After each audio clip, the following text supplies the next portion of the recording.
শতবর্ষের বছরে পা দিয়েছে রাষ্ট্রীয় স্বয়ংসেবক সংঘ। রবিবার প্রধানমন্ত্রী নরেন্দ্র মোদী নাগপুরে সেই সংঘের প্রধান কার্যালয়ে যান। তার সঙ্গে ছিলেন আরএসএস প্রধান মোহন ভাগবত। শেষবার গিয়েছিলেন 2013 সালে। তিনি তখন গুজরাটে বিজেপির মুখ্যমন্ত্রী। তারপর আর যাননি। অর্থাৎ প্রধানমন্ত্রী হিসেবে রবিবারে প্রথম সংঘের সদর কার্যালয়ে গেলেন মোদী। মাঝের সময় ব্যবধান 12 বছর। মোদীর এই সফর নিয়ে এবার বোমা ফাটালেন উদ্ধব ঠাকরে পন্থী শিবসেনা নেতা তথা এমপি সঞ্জয় রাউত।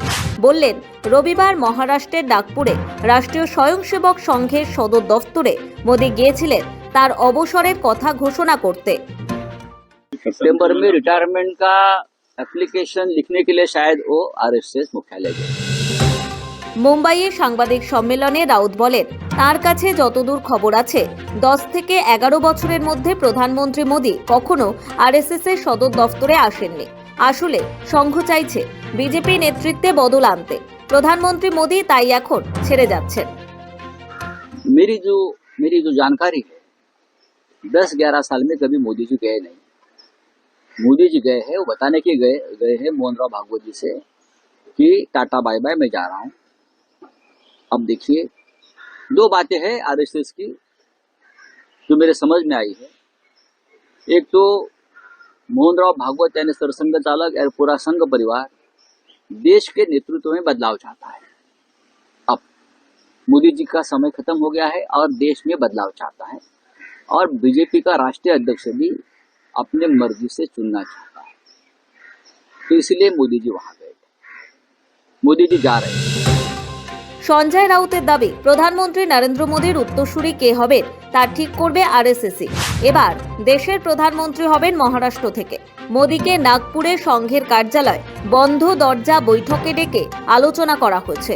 শুধু সঞ্জয় রাউতই একা নন, কংগ্রেসের এক নেতাও তার কথায় সায় দিয়েছেন।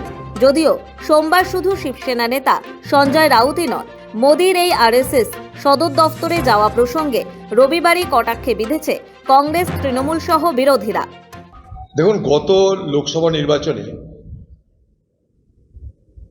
বিজেপি পার্টির মধ্যে যে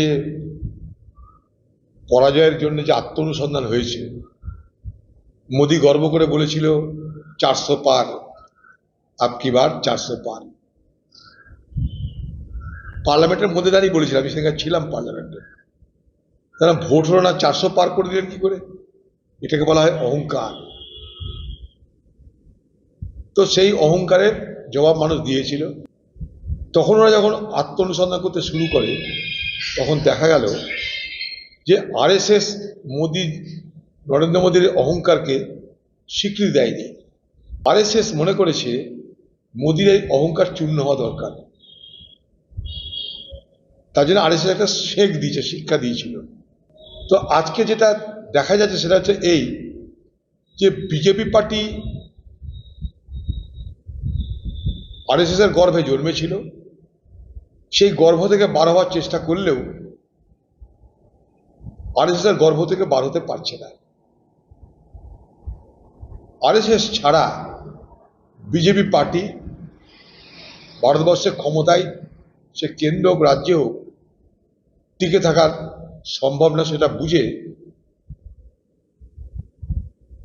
নির্বাচনের ফলাফলের পর থেকে মোদিজি মোহন ভাগবতের সঙ্গে দূরত্ব কমিয়ে আনার চেষ্টা করছে। এটা তারই প্রতিফলন। বেড়ালও চাপে পড়লে গাছে ওঠে, বেড়াল চাপে পড়লে বেড়ালও গাছে ওঠে। একটা প্রবাদ আছে, আমি বলেছি, ভাব সম্প্রসারণ করা আমার কাজ নয়। এখন দরকার, চাপে পড়লে বেড়াল গাছে ওঠে। তো ফলে ওনার যেখানে যাওয়ার, যা বলার, ওই একটি উত্তর, চাপে পড়লে বেড়াল গাছে ওঠে।